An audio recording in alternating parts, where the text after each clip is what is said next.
Yeah. Aujourd'hui dans cette vidéo, je vais répondre à une question de Clément. Ce qu'on va voir ensemble en fait, c'est comment augmenter la valeur perçue et donc le tarif d'un petit produit. Tiens, on va se balader par là un peu tranquillement. Je vais vous montrer un petit pont, un stylo d'abois quand même, parce que ça a le charme du truc. Ouais, comment augmenter la valeur d'un petit produit? Alors Clément, lui, il bosse sur la thématique, vous connaissez peut-être. Il donne des cours de guitare sur le jazz manouche. Et ce qui m'explique un petit peu dans l'idée, j'ai pas tout noté mais un petit bout en fait. En gros il me dit voilà, ça reste qu'une heure de cours de guitare quoi qu'il arrive, ce que je vends, même si j'ajoute des PDF, des ressources, des formats en plus, hein, en cassant le format, ce qui est déjà une très bonne idée pour augmenter la valeur perçue de ce qu'on vend, hein. Vous le savez, par exemple si vous vendez un e-book, les gens vont forcément comparer ça au tarif d'un livre. Si vous vendez une vidéo, les gens vont comparer ça au tarif d'un film. Alors que si vous cassez les formats et mélangez audio, vidéo, texte, PDF, machin, tout d'un coup ça devient une méthode. C'est voilà, c'est le b.a.-ba du marketing, mais c'est toujours du bien de le rappeler. Mais il a déjà testé ça, Clément. Alors comment on fait dans ces cas-là? Moi, ce que je te recommande de faire, c'est de ne pas vendre ton produit comme étant une heure de cours de guitare. Absolument pas.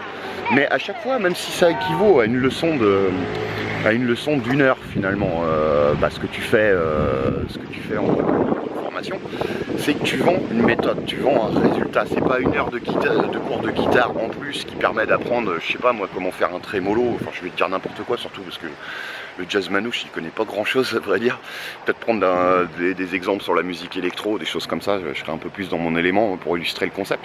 Mais finalement, cherche pas à vendre voilà, une heure de cours de guitare qui apprend un truc technique, toi, en intitulant la chose comme un truc technique. Par exemple, je sais pas comment apprendre comment apprendre à lire une partition de jazz manouche, ou j'en sais rien, enfin un truc comme ça, ou comment jouer tel type d'accord. Non, tu vas pas vendre ça, parce que là, si tu vends ça, tu vas forcément être limité.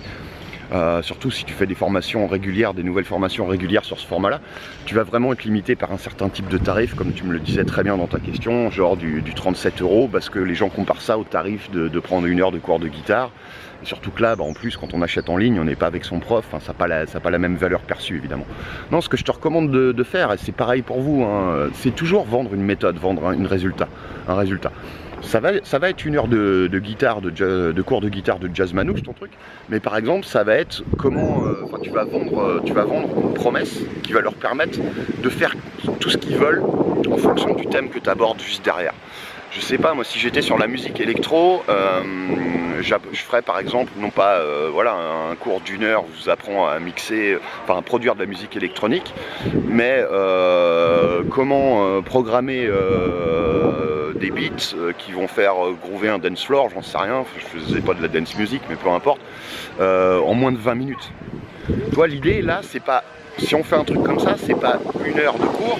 C'est une formation qui fait qu'une fois qu'on a compris ça, on est capable de faire des beats, de programmer donc des rythmiques, hein, pour ceux qui ne sont pas du tout sur la terminologie de la musique électro, de programmer des rythmiques, et quand on compose un morceau, finalement, voilà, une fois qu'on a compris le principe, on sait le faire. Après, c'est des questions de créativité, c'est des questions d'idées, c'est des questions de travailler le truc. Mais voilà, enfin, je sais pas, ça peut être comment finaliser le mix ou le mastering d'une track, d'un morceau, en moins d'une demi-journée.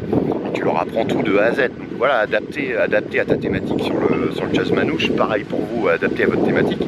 Mais si on fait ça, qu'est-ce qui se passe dans l'esprit de nos prospects? Ils sont plus en train de comparer ça à une heure de cours. Ils comparent ça vraiment à une méthode qui résout un problème qu'ils ont, et une fois pour toutes. Et en plus qui leur fait gagner un temps fou. Vous pouvez bien évidemment dans l'argumentaire de vente ou dans la façon de présenter ça, expliquer que vous, ça vous a pris tant de temps pour maîtriser ça, ou que vous avez acheté ceci pour arriver à ce résultat là, et que vous allez leur faire gagner un temps fou, parce que finalement ce qu'on vend toujours en marketing, c'est à la fois un résultat, et puis la résolution d'un problème, mais aussi une transformation. Les gens, ils sont au point A, ils veulent aller au point B, on les aide beaucoup plus rapidement à arriver au point B exactement là où ils veulent. Donc je vous invite, si vous êtes dans des cas comme celui de Clément, à vraiment réfléchir comme ça. et vous allez voir, ça va être beaucoup plus facile de créer des formations accrocheuses, et puis derrière augmenter le tarif, parce que la valeur perçue elle est plus du tout comparable à un format, elle est plus du tout comparable à une heure de cours qu'on prendra avec un prof de guitare par exemple. Elle est vraiment bien au-delà, et finalement le produit il n'a pas besoin d'être plus long, il n'y a plus besoin de mettre forcément des PDF, des machins, des trucs, des bidules, c'est simplement le résultat et ce que veulent faire les gens qui parlent pas. Voilà, j'espère que ça répond à la question, et puis moi je vais me lifestyler un peu les omoplates, donc je vous dis à bientôt, ciao.